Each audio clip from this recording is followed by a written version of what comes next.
자, 생활 속 낭패 보는 일을 최소화하면서 이렇게 법을 좀 인지하고 있어야 되지 않을까 싶습니다. 그런 의미에서 본격적으로 법안 탐색 나서야겠죠? 오늘 주제는 뭐죠? 자, 오늘 법태랑 주제는 세상이 조금 뒤처진 우리 김현욱 아나운서도 좀 새겨들어야 될 그런 내용입니다. 그래요? 슬기로운 스마트 생활입니다. 아, 그러네.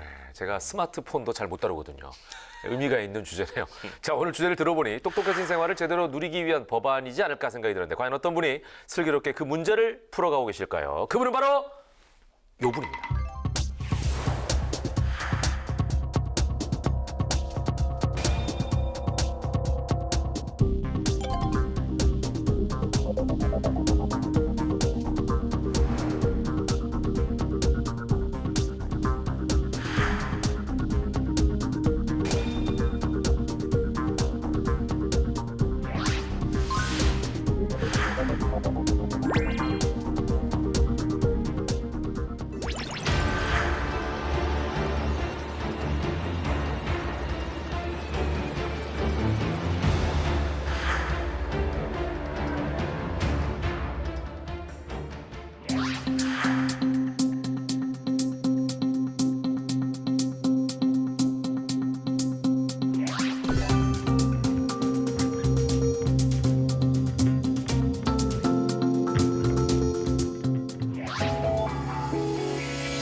기능형 네트워크 네네네. 해킹이 되어서 그게 SNS 유포가 된 거예요. 그런 것들을 막기 위한 홈 게이트웨이 네. 설치해야 된다. 그 건축사가 네. 점점 갈수록 이게 고도화되잖아요. 예. 전문성이 더 요구되는 것이죠. 확보가 돼요. 정보통신기술사 내지는 정보통신 용역업자. 용역업자를 추가시켜야 된다. 기후위기 시대에 네. 침수 대비한 그 법이 없다는 거예요. 재난대책과 네. 건축법, 주택법을 아예 패키지로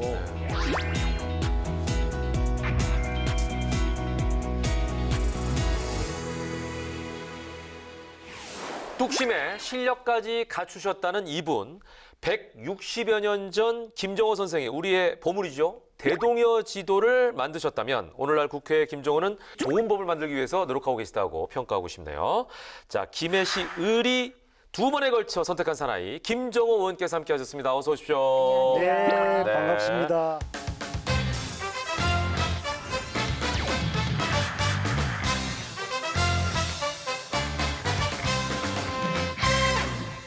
그러니까 성함이 감사합니다. 김정자 호자셔가지고 네. 예, 그런 비유를 많이 들으시겠어요. 네, 어릴 적 별명이 고산자였습니다. 고산. 예, 그래 그러실만 합니다. 예. 요즘 근황은 어떠신지 12월 말 정도 되면 이제 국회 상황이 어떻습니까? 뭐 11월까지는 네네. 예산 예산이고. 한다고 되게 바빴고요. 예. 이제부터는 한 해 농사 지은 것들을 지역 유권자들한테 그렇죠, 그렇죠. 의정보고하는 그 준비에 박차를 가고 있습니다. 그렇죠. 올해 한 해 동안 이런 걸 했습니다라고 네. 또 이제 시민들께 알려드려야 되니까. 그렇죠. 유권자들한테 보고를 해야죠. 그렇죠, 그렇죠. 예. 아니 근데 의원님께서는 이 경남 김해시 국회의원이신데 출생은 오히려 북제주군 추자면이라고 하던데. 그래요? 예. 네. 낚시의 메카, 아, 예, 섬소년이었습니다. 아, 제가 국민학교 2학년까지 네, 그 섬에서 나서 자랐는데 네, 네, 여름이면 네, 네. 매일같이 바닷가 자갈밭에서 예. 새카맣게 탈 정도로 뒹굴었죠. 그 바다 수영도 잘하시겠네요. 생존 수영은 아, 확실히 그러니까 사면이 바다니까 어릴 때 뛰어놀던 예. 앞마당이 바다잖아요. 그렇습니다. 예. 김 의원님, 그럼 좀 외람되지만요. 제주도 출신이신데 그럼 제주도에 출마하셔야 되는 거 아닙니까? 어쩌다가 김해 쪽으로 가신 거죠? 주자도에는 중학교까지밖에 없거든요. 그때만 해도 네. 시골에서 먹고 살기 힘드니까 여촌향도 그런 게 많았고 부산에 살았는데 네네. 김해로 간 거는 전적으로 네. 노무현 대통령 때문입니다. 그 노무현 대통령과의 인연 덕분에 이제 그쪽으로 가신 거고. 그렇습니다. 예. 좀 역사를 좀 더 뒤로 더 거슬러 가면 사실은 슬픈 현대사와 함께 굉장히 그 안에서 또 열정적으로 사셨더라고요. 1979년에 부마 항쟁, 1980년에 광주 항쟁 현장에서 목소리를 또 많이 내셨고요. 그러면서 이제 그것 때문에 노무현 대통령과의 인연이 좀 더 깊어질 수 있었다고 그렇죠. 봐야겠죠. 예. 노무현 당시는 이제 지방에서 그냥 인권 변호사 네. 그렇게 알려지지 않아요. 예. 인권 변호사님을 학생운동으로 구속되고 재판받는 과정에서 변호사셨던 거예요. 변호인과 피고 이렇게 이제 만나게 되었고 예. 그때만 해도 시국 사범들 변호사님들 하게 되면 네. 돈도 안 되고 예, 그렇죠. 괜히 찍히고 예. 좀 피하셨는데 네. 노무현 당시 인권 변호사는 당당하게 열정적으로 변론하셨는데 뭐 제가 그때 22살 어린 나이에 참 네네네. 감동적이었거든요. 징역 살고 나와서 87년 때 그때 나오자마자 권인숙, 성고문, 이한열, 체류탄 직격탄을 맞아서 네네네. 그런 열사들의 죽음을 보면서 저도 6월 항쟁 때 이제 노무현 문재인 인권 변호사님과 함께 그 당시는 민주헌법 정치 국민운동 본부 네. 거기 이제 막내로 제가 이제 들어가서 열심히 그 동지적 관계를 맺었죠. 그러면 그 영화 변호인이라는 거 보셨어요? 예. 그 보시면서 좀 남다르셨겠다, 그죠? 아, 그렇죠. 근데 이제 저는 그 후 세대거든요. 임시완으로 임시완, 예, 네. 나온 그 학생은 이제 저한테는 2, 3년 선배 예. 그룹이었고 예. 그분들 뒤를 바로 이어서 제가 이제 네. 아까 그 노무현 대통령과의 인연 덕분에 이제 김해시로 갔다 얘기를 하셨잖아요. 네. 그거 좀 자세하게 얘기할 수 있으세요? 어떤 인연으로 또 어떻게 해서 거기를 선택하셨는지? 노무현 대통령이 되고 난 다음에 저도 이제 네. 청와대에서 처음에는 총무비서관실에 이제 살림살이 네네. 일을 하다가 나중에 이제 기록관리비서관으로 네네. 대통령 모시고 퇴임 이후에 고향에 내려오게 됐는데 제가 집이 이제 부산이니까 제일 봉화에서 가까운 곳이 부산이에요. 저랑 이호철 그 당시 민정수석 등이 퇴임한 대통령을 우리가 모셔야 안 되겠나 이른바 순장조로 네. 이제 역할을 하게 되었고 네. 봉화마을에 그 계속 내려와서 생활을 했죠. 네. 근데 대통령님 저희가 지키지 못했고 그렇게 잃고 난 다음에 저는 이제 봉화마을을 10년 동안 지켰습니다. 대통령님이 하자 했던 친환경 오리농법, 친환경 농사, 네네. 벼농사 짓고 그렇게 쭉 있다가 그 노무현 대통령의 뜻과 그런 유업을 이어가려면 더 우리가 정치 영역에서 생활 정치 영역에서 그러니까 어찌 보면 지방도? 책임감을 쥐고 이제 정치계로 들어오신 거네요. 그렇게 이렇게 또 짐을 짊어지기를 네. 나누시면서 이제 국회의원 되셨는데 100건이 넘는 상당한 법안을 내셨고 그 중에서도 가장 또 의미 있는 법안 공항 김종호라는 호가 또 있다던데요. 그 법안이 아닐까요? 네, 부산자 맞습니다. 김종호가 아니네요. 공항 김종호. 그건 어릴 적 공항 김종호. 그러니까 이게 이제 가덕도 신공항 특별법, 뭐 김해 신공항 확장 검증 이거 다 하셔서 그런 거죠? 그렇습니다. 아.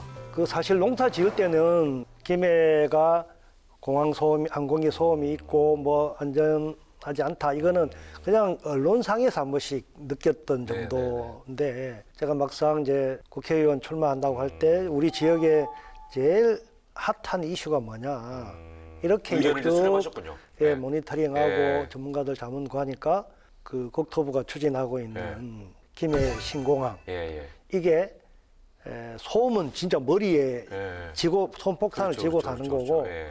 안전하기도 아. 이전에 2002년도에 중국 민항기 그 신어산 돛대산 예. 충돌 사고로 대참사가 있었는데 어.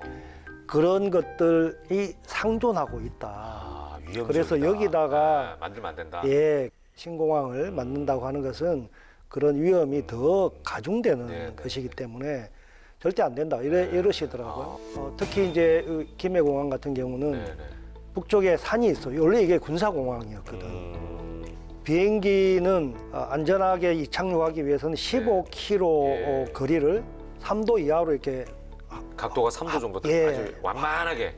활광을 합니다. 예. 그 사이에는 고정 없어야 장애물이 되는구나. 있으면 안 돼. 아, 산이나 예. 아파트나 뭐 이런저런 것들이 그러니까 이제 이런 것들을 다 검증하셔서 검증했죠. 그 김해 신공항은 안 된다. 예. 대신에 가덕도를 가자. 이제 예, 이렇게 예. 주장을 하신 거죠. 그렇죠. 예. 김해 신공항 네. 기본 계획을 수립하는 단계였거든요. 예. 근데 문제가 있다고 제기하고 어. 이거를 완전 전면 재검토하고 트런 계기가 됐네. 그렇죠. 틀은. 전례가 없었다. 그러네. 국토부가 국책 사업을 결정하고 예. 이제 프로세스를 진행하고 있는데 예, 예. 이거를 바꾼 적이 없었다. 아니 그래서 지금 저 의원님 말씀을 듣고 보니까 한번 뭔가를 해야겠다 정하시면은 이제 뚝심을 가지고 아까 제가 뚝심이 있다고 표현했잖아요. 처음에 네, 소개할 때. 예, 예. 그게 있으신 거예요. 그래서 저희가 이제 본 얘기로 들어가면 또 얼마나 이 법안들에 대해서 관심을 갖고 의견 수렴을 하고 철두철미하게 만드셨을까 굉장히 궁금해지거든요. 네. 요거 이제 저희가 좀 들어가도록 하겠습니다. 그래요, 의원님. 네. 전 팀장 차트 준비됐죠? 네, 제가 차트 준비했습니다. 김정호 의원님의 슬기로운 스마트 생활 첫 번째 법안은요. 우리 집 유비쿼터스 좀 구해줘. 지능형 홈 네트워크 전수조사 촉구 결의안입니다. 네. 자, 이 지능형 홈네트워크 관련해서 이제 3법, 3가지 법안을 내신 걸로 알고 있는데 그 중에 하나입니다. 이게 이제 써 있는 것처럼 법안이라기보다는 이제 결의안이라고 하는 게 더 정확하겠네요. 그죠? 네, 세 가지를 맞습니다. 묶어서 예, 이제 3법이라고 예, 하긴 예, 하지만 자, 먼저 그 취지부터 좀 설명해 주시죠. 이게 지능형 홈 네트워크 네, 네, 네. 해킹이 지금 현안이거든요. 이슈거든요. 네, 네, 네. 그런 것들을 막기 위한 필수 장비들이 설치를 해야 돼요. 네. 근데 이게 잘 안 돼 있어요. 아. 전국 아파트에. 그래서 이것에 대해서 우선 실태 조사를 해야 된다. 그러자면 샘플 조사만 했더니 완전 엉터리예요. 그럼 전수조사를 전수조사를 해보자. 이게 한 10년 동안 이 제도가 운영이 제대로 안 됐거든요. 그래서 말로 촉구해봐야 안 들어서 네, 네, 네, 네. 아예 그런 이 결의안을 채택해서 뭐 국토부나 산자부나 과기정통부를 네, 네. 좀 강제할 필요가 있다. 이게 이제 지능형 홈 네트워크가 사실은 굉장히 편리하거든요. 아파트에 사시는 분들 입장에서는 이제 유비쿼터스를 여는 하나의 축으로 이해가 되고 있는데, 근데 이제 해킹이 있다 이러면은 반대로 이제 위험해지는 거죠. 그래서 그렇습니다. 이 월패드 해킹이 뭔지 좀 알아야 될 것 같습니다. 전 팀장 정리를 했죠? 그 지능형 홈 네트워크 서비스 집에 가면 이제 월패드라고 네. 많이들 알고 집안에 계세요. 있잖아요. 예, 네. 그거하고 이제 시스템이 센서 카메라죠. 인터넷 통해서 외부에서도 실내 이제 모니터링하면서 네. 출입 같은 거 통제하고 요즘에 뭐 조명이라든지 뭐 가전제품 이런 거 제어하고 네, 네. 화재 감지 같은 것도 하거든요. 맞아요. 아마 이 정도는 다 알고 계실 거예요. 네. 휴대폰하고 이제 연동되기도 하고요. 그래서 말 그대로 이제 주택을 관리하고 제어하는 홈케어 시스템인데 이게 외부에서 월패드 해킹을 할 수가 있기 때문에 의원이 말씀해 주신 대로 이거 방지하는 프로그램이 있습니다. 홈 게이트웨이 설치가 필수인데 이게 이제 설치되지 않았다는 거는 개인정보, 그다음에 이제 사생활을 침해할 수 있는 법령 위반이거든요. 예, 예. 근데 이게 보니까 의원님 작년 11월에 이제 관련한 사고가 있었다면서요? 예. 그게 이제 한 700세대가 예. 통째로 네, 해킹이 된 거예요? 예, 해킹이 되어서 그게 SNS 유포가 된 거예요. 아, 그 집의 모습이나 이런 게 사생활이 예, 거실에 뭐 보이는 사실은 거죠? 거실 안에서 뭐 편한 복장들 하시고 뭐 그렇죠, 그렇잖아요. 그렇죠, 예. 이런 게 고스란히 그냥 찍힌 게 어. 그런 동영상이 유포가 된 거예요. 됐구나. 예, 예. 엄청나게 예. 사생활 침해하고 개인정보가 유출돼 버린 그러네요. 거예요. 그래서 이게 원래 그런 거냐? 예. 막을 수 있는 뭐 장치가 없었나? 당연히 있었던 거죠. 그러네요. 근데 거기만이 아니고 대체로 지능형 홈 네트워크에 다 이게 설치가 안 된 거예요. 아, 그 굉장히 그래서 심각한 문제네. 굉장히 심각한 예. 근데 이제 문제는 입주자들이 이 월패드를 제대로 수리도 할 수 없다는 게 왜냐면 이제 일반적으로는 소유자가 자신의 비용으로 수리하거나 교체해서 사용할 수 있어야 되는데 오래된 설비라 부품을 또 구하기 어려울 수도 있고요. 네, 네. 또 최초 설치한 업체가 도산해가지고 이 시스템 내용을 파악해서 수리해야 할 업체가 없는 경우도 있다는 거예요. 초창기에 얼마나 이게 월패드를 내세우면서 홍보는 했는데 맞아요. 제대로 관리가 안 됐는지 알 수가 있는 편리성만 거예요. 홍보한 거예요. 그게 편리성. 그래서 분양가가 다 비싸요. 그러니까. 월패드 맞아요. 예. 지능형 홈 네트워크 설치되어 있는 곳은. 맞아요. 예. 그래서 이번 그 국정감사에서도 이 지능형 홈 네트워크에 대한 문제점, 특히 위반 내용을 많이 지적하셨죠. 네. 네. 이게 올해 처음 한 게 아니고요. 네. 이미 작년에 제가 제기를 아, 했는데 이미 지적을 또 하셨고. 이제 해킹을 방지하는 홈 게이트웨이가 설치되지 않았다. 음. 그다음에 또 하나는 이제 정전 시에 네. 그래도 이게 작동을 해야 되거든요. 문을 열어야 되니까. 아, 그 비상 발전기 같은 게 필요하겠네. 비상 발전기하고는 네. 또 다른데 네. 비상 예비 전원 장치가 있습니다. 있어야 되는구나, 자체에. 별도 자체에. 예. 그래야 확실히 그러네. 화재가 난다든지 오, 뭔가 예, 그러네. 정전이 돼서 나가야 되는데 그렇죠. 이 시건 장치가 안 열리면 그러면 위험하죠. 위험하죠. 생명의 안전 오히려. 위험까지 예, 오는 예. 거죠. 예. 그런 예비 전원 장치도 네. 미설치되어 있고 또 하나는 아까 우리 말씀하셨던 것처럼 월패드하고 월패드에 연동되어 있는 한 20개 정도 네. 여러 가지 전기, 전자, 뭐 가스 기기들. 제어 기기들이 네. 있는데 이걸 호환성, 연동성을 담보하기 위해서 이 통신 규약을 일치시켜야 돼요. 프로토콜을. 그래야 이제 이게 어떤 기자재를 쓰더라도 다 작동이 호환이 되는 되죠, 거죠. 호환. 호환이 돼요. 예. 바뀔 수도 있고 연결시켜주는 거죠. 그러네요. 근데 이게 지금 KS 인증 예. 표준을 안 따로 준수하지 않고 있는 거예요. 아. 이 문제가 시정되지 않고 네네. 오랫동안 지금 누적되어 간 거죠. 그러네요. 예. 제가 몇 달 전에 산자부에서 20개 아파트를 대상으로 실태 조사를 해서 올린 그 내용을 보니까요. 기술 기준에 규정된 홈 네트워크망, 홈 네트워크 장비 등 총 20여 종의 필수 설비 설치 여부를 조사한 결과 필수 설비가 누락된 단지는 없었다 이렇게 이야기는 되어 있거든요. 이 실태 조사가 잘못됐다는 건가요? 그거는 완전히 면피성, 진짜 눈 가리고 아웅하는 그런 형식적인 실태 조사였습니다. 비슷한 시기에 경남도에도 네. 실태 조사를 한 바가 있고, 네. 그다음에 경기도에서도 좀 더 대대적으로 했어요. 그랬더니 아까 말씀드렸던 세 가지 미설치, 네. 필수 장비 중에 반드시 돼 있어야 될 것들이 대체로 다 안 돼 있는 거예요. 야, 큰일. 그 국토부하고 과기부가 20개 전국의 단지 샘플로 해서 했던 거는 정말로 이거는 형식적으로 그냥 했는데 신용만 했을 뿐이고 정작 이런 부분을 포커싱 하지 않았어요. 특히 그 상호 연동성에 대해서는 아예 그 조사 대상이 빠져 있는 거예요. 거기에 아예. 그러면 이거는 뭐 그러네요. 눈 가리고 그러네요. 아웅하는 예, 예. 거죠. 자, 그러면은 이 결의안의 핵심 내용 요것만 좀 짚어주세요. 홈 게이트웨이 네. 설치해야 된다. 네. 그다음에 예비 전원 장치 설치해야 된다. 설치해야 된다. 그다음에 월패드와 연동 기기들의 네. 호환성 네. 또 연동성을 보장해야 된다. 네. 표준화하자. 이게 KS가 이제 산업 기술 표준이잖아요. 예, 예, 예. 지능형 홈 네트워크에 관한 재원, 성능, 상호 호환성을 이게 딱 규정을 해놨어요. KS 표준으로. 네, 네, 네, 네. 그 표준에 따르도록 되어 있고 그 표준에 부합한지를 인증 절차가 있어서 시험 성적서까지 그 첨부해야 지능형 홈 네트워크 제대로 된 거다. 이렇게 이제 정부가 공인을 해주는 건데요. 네. 이거를 제대로 하자는 거죠. 네, 네, 네. 근데 현재는 KC 인증만 받도록 되어 있잖아요. 네. 이 KC 인증은 그럼 지금 말씀하신 KS 인증은 다른 것 같은데 어떤 면인가요? 완전히 다르죠. 네. KC, KS 저희는 예, 비슷하게 예. 보이는데. KC 인증은 네. 과기정통부의 한국전파연구원이 전기전자 제품의 안전성, 네. 위해한지 여부만 예, 적합성 평가를 해서 인증을 주는 거예요. 안전한지 안전하지 않은지. 예. 완전히 KC하고 완전 다른 KS 거예요. 인증은 전혀 완전히 다른 다르죠. 네. 근데 이거를 심지어 한국 그 전파연구원이 네. KC 인증과 어. KS 인증은 대체 불가하다. 이거 대신할 수 없기 네. 때문에 네, 네. KC 인증을 가지고 지능형 네트워크에 인증을 받았다. 이렇게 쓰면 안 된다라고 지자체에다가 공문을 다 내려보냈어요.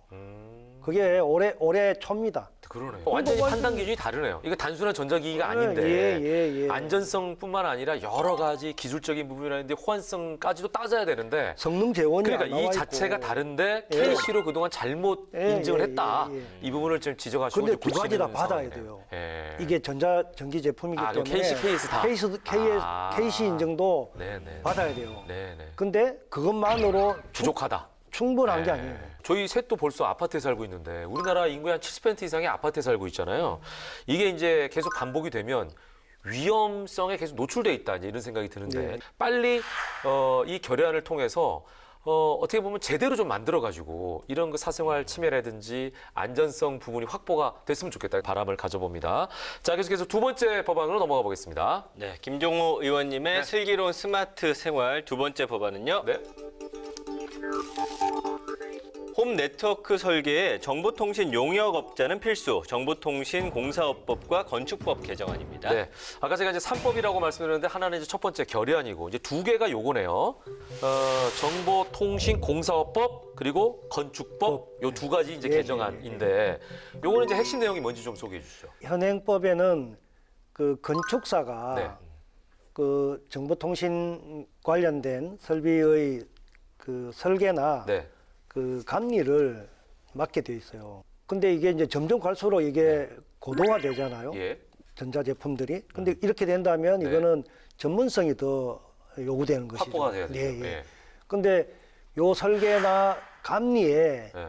그 정보통신사, 통신기술사가 있어요. 예, 예. 이분들이 배제되어 있어요. 아, 그럼 현재는 건축사만 하고 있는 거예요? 예, 건축사가 아. 다 설계하고 감리하고 정작 이게 아까 말했던 지능형 홈 네트워크 관련된 그 기술 기준을 제대로 준수하고 있는지 뭐 정보통신 그 법이 또 있거든요. 예. 이게 그 제대로 예.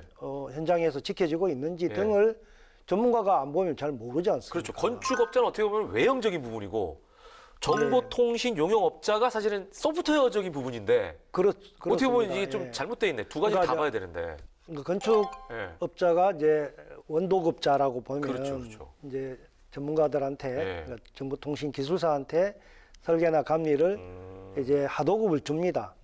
그런데 이게 의무화가 아니기 때문에 안 줘도 되고 대충 막 허술하게 오케이 하고 뭐 허술하게 예, 사인해도 그러니까 되고 아예 이런 뭐 그 뭐 부실 시공을 해도 거네. 이게 그분들은 그냥 사인만 해주면 예. 되고 철저하지가 못하네요. 예 이런 것들이 예. 그냥 계속 되풀이되는 거죠. 그러네요. 예. 예. 네, 그렇다면 이제 이 법안이 개정이 되면은 네. 건축사뿐만 아니라 이 정보통신 용역업자가 정보통신 설비 설계 감리를 이제 수행할 수가 있게 되겠는데요. 네, 네, 그 건축법 개정안과는 어떻게 그럼 연결이 되나요?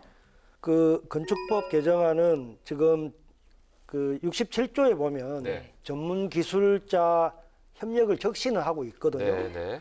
근데 정작 정보통신 분야는 빠져 있어요. 그 제가 이제 개정안을 낸 거는 정보통신 기술사 내지는 정보통신 용역업자. 용역업자를 추가시켜야 된다. 이 법에 제 67조에 추가해라. 예, 예. 아, 예. 그래야 이게 의무화가 되는 거죠. 그러네요. 제가 전문 기술자 범위에 들어가야 된다 이거 그렇습니다. 예. 예. 네. 그러니까 사실 그렇게만 돼도 네, 네, 네. 건축사가 원도급을 받아서 예. 반드시 하도급을 정보통신 관련된 설비 이 설계나 시공 감리 등에 대해서는 네, 네. 정보통신 기술사가 네. 관여해야 되니까. 그렇죠, 그렇죠. 그러니까 뭐 생각해보면 예전에 우리가 아파트에 뭐 스마트 기기 이런 게 들어온다고 해도 지금처럼 막 모든 게 이제 상호 이제 연동되긴 어려워요. 연동이 안 돼 있었기 때문에 맞아요. 건축사가 해도 상관이 없었을 것 예. 같아요. 근데 지금은 아시다시피 굉장히 복잡하고 전문적인 기술들이 들어가서 그런 것 같아요. 근데 의원님, 정보통신 용역업자 저는 사실 좀 생소한데 이 인력은 좀 충분합니까? 그 한 500명 정도 돼요.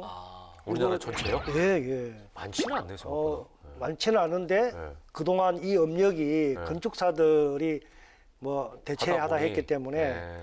그분들이 더 늘어나긴 어려웠어요. 그런데 이 정도면 의무화만 시킨다면 네. 얼마든지 그러니까 뭐 아파트 한 채 한 채 하는 게 아니고 단지별로 그렇죠, 하기 그렇죠. 때문에 네. 얼마든지 네. 가능하다고 커버가 합니다. 된다. 예, 예. 예. 그분들 입장에서는 오히려 이렇게 의무화가 되면 네, 네. 훨씬 더 뭐 일감도 늘어날 뿐만 아니라 또 새로운 이제 세대들이 또 이런 쪽으로 지원을 해서 더 늘어날 거다. 네. 그렇게 기대를 합니다. 예, 예. 이 법안들이 통과가 되면 어떤 효과를 기대하고 계십니까? 이거 딱 들어도 그냥 예, 뭐 여러 가지 효과가 지금 떠오르는데요. 말 그대로 이제 네. 편리한 유비쿼터스가 구현될 수 있고 네. 우리나라가 스마트 홈 시스터나 스마트 시티, 네, 네. 지능형 홈 네트워크 관련된 여러 가지 그런 프로그램들이나 시스템들이 네. 한국이 제일 강한 부분이고 그렇죠. 이게 이제 법제화되어서 보완되어서 이거를 반드시 해야 된다면 아마 우리 아파트 건축 기술이 지능형 홈 네트워크까지 수출하는데 굉장히 이게 경쟁력을 갖추게 될 거라고 기대합니다. 그러네요. 네. 이제 지금의 그 편리성의 완전성을 갖추는 법안이 되겠다. 이런 기대감을 갖게 됩니다. 자, 계속해서 세 번째 법안 넘어가 보죠. 네, 김정호 의원님의 스마트한 생활은 안전과 직결되는 문제입니다. 그 세 번째 법안은요. 지하 주차장 침수가 웬 말. 자연재해 대책법과 건축법 개정안입니다. 네. 지난 여름에 이제 포항에서 정말 어이없는 일이 벌어졌었죠. 태풍과 폭우로 지하 주차장에 물이 차서 사망 사고가 있었습니다. 아마 그 때문에 법안을 내신 게 아닌가 싶은데 네, 취지부터 네. 설명해 주시죠. 네, 뭐 아까 진흥홈 네트워크는 우리 집안에 이제 좀 편리성을 추구한다면 기본적인 우리 뭐 국민들의 생명과 안전을 지키기 위한 너무나 기초적인 건데 이게 안 돼 있더라고요. 이번에 보니까 뭐 포항도 그랬지만 우리 서울에서도 엄청나게 반지하 주택들 잠겨서 맞아요. 정말 안타까운 일이 많이 있었지 않습니까? 예. 근데 이게 앞으로는 더 극심해질 거라고 내다봅니다. 예. 기후위기 시대에 흰남노는 작은 규모라고 네, 보여지고요. 폭우라든지 그런 해수면 상승으로 인한 해일 피해라든지 해안가 주변에 얼마나 많습니까? 그렇죠. 그런데 다들 지하 주차장을 갖고 있잖아요. 예. 우리 국민들의 생명과 안전을 지키기 위한 침수 대비한 그 법이 없다는 거예요. 아, 그래요? 깜짝 놀랐어요, 저도. 침수 기준이 있기는 있어요. 예, 예. 그 행안부의 고시에 하나 있어요. 지하 주차장 침수 방지 기준이 있긴 있네요. 소방 예. 기준 이렇게만 돼 있어요. 예. 그다음에 국토부도 건축물 설비 기준에 오. 물막이 설비하는 게 있는데 예. 이게 기준이 모호해. 아, 그래요? 예.